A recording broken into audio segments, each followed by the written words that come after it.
प्यारे बच्चों, गणित की पिछली वीडियो में मैंने आपको प्रश्नावली 8.3 के प्रथम 6 प्रश्न बताए थे और आपको होमवर्क भी दिया था। इसमें हमने कुछ व्यवहारिक प्रश्न किए थे। लाभ, हानि, क्रय मूल्य, विक्रय मूल्य, लाभ प्रतिशत, हानि प्रतिशत से संबंधित, और इसके अतिरिक्त हमने कुछ व्यवहारिक प्रश्न कमी प्रतिशत और वृद्धि प्रतिशत से संबंधित भी किए थे। आज हम प्रश्न नंबर 7 से आगे करेंगे और इसमें भी हम अनुपात से संबंधित कुछ व्यवहारिक प्रश्न, लाभ, हानि, वृद्धि प्रतिशत, हानि प्रतिशत और साधारण ब्याज से संबंधित कुछ अन्य व्यवहारिक प्रश्नों को आज हम करेंगे। तो चलिए शुरू करते हैं। प्रश्न नंबर 7 का पहला प्रश्न है, चाक पाउडर। ये चाक पाउडर जिससे ये चाक बना है, इस पाउडर से बना है ये। अब इस पाउडर में क्या क्या है? इस पाउडर में है कैल्शियम, कार्बन और ऑक्सीजन। तो 3 चीजों से मिलकर आपका ये चौक का पाउडर है, ये बनता है, जिससे ये चौक आपका तैयार होता है। तो बच्चों, आपने इसमें बताया है कि जो कैल्शियम, कार्बन और ऑक्सीजन का अनुपात है वो 10, 3 और 12 है। 10 भाग कैल्शियम के हैं, तो 3 भाग कार्बन के हैं और 12 भाग ऑक्सीजन के हैं। अब इसमें आपने कार्बन की प्रतिशत मात्रा ज्ञात करनी है। तो कार्बन की प्रतिशत मात्रा आप कैसे ज्ञात करेंगे? देखिए, आपको मैंने प्रश्न नंबर 2 में अनुपात के पदों के लिए आप प्रतिशत कैसे लिखते हैं या अनुपात के प्रत्येक पद को आप प्रतिशत में कैसे बदलते हैं वो बताया था। तो वही कार्य हमने यहां पर करना है। बच्चों, यहां पर कैल्शियम, कार्बन और ऑक्सीजन, इन तीनों का जो अनुपात है वो है 10:3:12। तो अनुपात के 3 पद है, 10, 3 और 12। इसके बाद हमने क्या करना है? पदों का योग निकालना है, जैसा हमने प्रश्न नंबर 2 में किया है इसी प्रश्नावली के। तो यहाँ पे जो 3 पद है, इनका योग क्या क्या है? 10, 3 और 12। तो इसको आप जोड़ेंगे, 10, 3, 13 और 12, 25। इसके बाद हम कार्बन का भाग ज्ञात करेंगे। ये जो कार्बन है, ये दूसरा पद है, तो इसका भाग क्या होगा? 3/25। ठीक है। और फिर प्रतिशत मात्रा अगर निकालनी है तो 3/25 गुणा 100। यही हमने प्रश्न नंबर 2 में किया था। तो चलिए आगे करते हैं।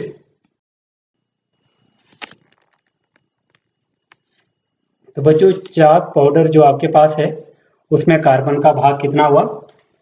3/25, क्योंकि योग हमारे पास 25 आया था और जो कार्बन का प्रतिशत था, अनुपात था, वो 3 था। इसके बाद हमने निकालना है प्रतिशत मात्रा। चाक पाउडर में कार्बन की प्रतिशत मात्रा। तो बच्चों, प्रतिशत मात्रा निकालने के लिए हम क्या करेंगे? इसको 100 से गुणा कर देंगे। 3/25 गुणा 100। 25 से कम 25, 25 चौके 100। इसके बाद हम जो बचा है उसको गुणा कर लेंगे। हमारे पास बचा है 3, 4 और 1। तो 3 गुणा 4 1, 3 गुणा 4/1, 3 चौके 12/1, 12। तो ये 12% कार्बन आ गया है। तो इस तरह से जो हमारे पास चौक का पाउडर है उसमें 12% कार्बन है। 7वें का दूसरा भाग है, चौक की एक छड़ी में यदि कार्बन की मात्रा 3 ग्राम है तो उसका कुल भार कितना होगा? तो हम मानते हैं कि जो छड़ी है उसका कुल भार x ग्राम है। तो इसको इस तरह से हल करेंगे। माना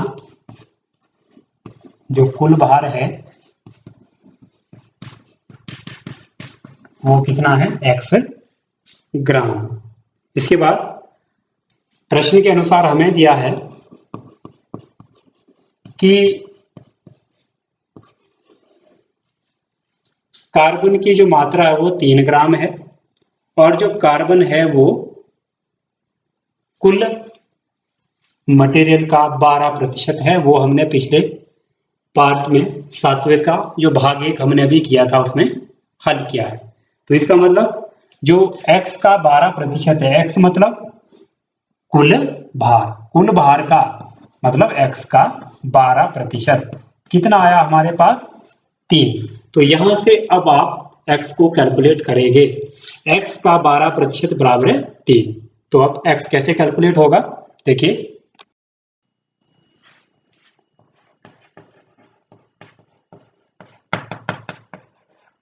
तो बच्चों जो का है, का के लिए हम क्या लिखते हैं, गुणा 12% का मतलब हुआ 12/100 बराबर है 3।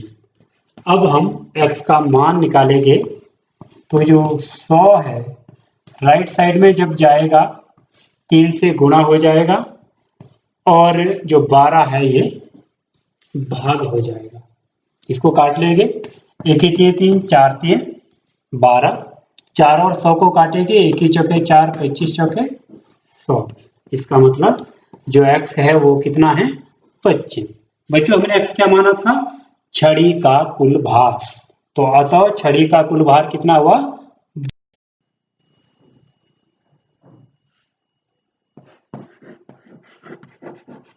छड़ी का कुल भार 12 ग्राम है, जो ये चौक की छड़ी है। प्रश्न नंबर 9 है, प्रत्येक दशा में 3 वर्ष बाद कितना मिश्रधन देय होगा। मूलधन रुपए 1200 है और दर 12% वार्षिक है और समय 3 वर्ष बाद मतलब 3 वर्ष है। तो आपने बच्चों मिश्रधन निकालने के लिए सबसे पहले हमें निकालना होता है साधारण ब्याज, और उस साधारण ब्याज को हम जो हमारा मूलधन है उसमें जमा कर लेते हैं, तो हमारे पास आता है मिश्रधन। तो चलिए सबसे पहले कैलकुलेट करते हैं इसका साधारण ब्याज, फिर कैलकुलेट करेंगे मिश्रधन। तो सबसे पहले हम मूलधन लिख लेते हैं। मूलधन दिया है 1200 रुपए और दर है 12%, वार्षिक दर है और समय है 3 वर्ष।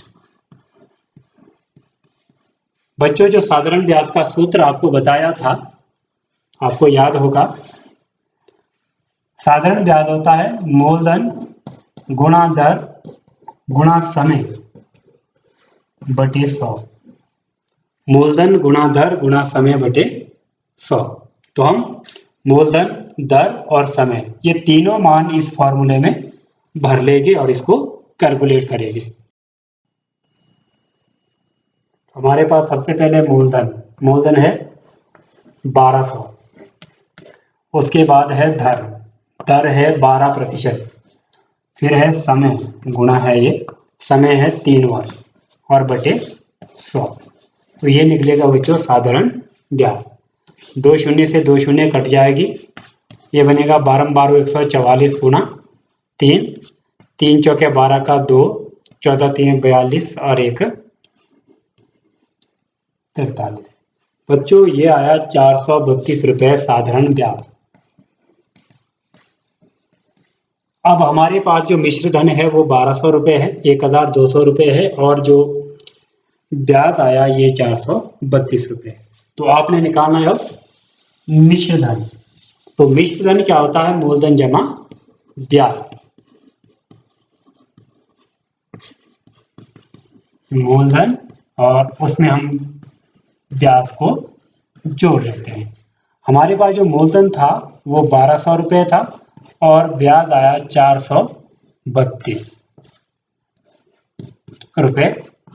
तो इसको जब हम जोड़ेंगे 12 4 16, 1632 रुपए। तो इस तरह से बच्चों हम प्रश्न नंबर 9 का जो पहला भाग है इसमें मिश्र धन कैलकुलेट करेंगे, और इसका जो दूसरा भाग है ये इसमें भी आपने मिश्र धन ही ज्ञात करना है, ये आप खुद कैलकुलेट करें। 11वां प्रश्न है, मीना ने 9% वार्षिक दर से 1 वर्ष पश्चात 45 रुपए ब्याज के रूप में दिए, उसने कितना धन उधार लिया था। बच्चों इस प्रश्न में आपने क्या ज्ञात करना है, उधार ली गई राशि, मतलब आपने मूलधन ज्ञात करना है, और आपके पास दिया है ब्याज जो 45 रुपए है, ब्याज की दर 9% वार्षिक और समय 1 वर्ष।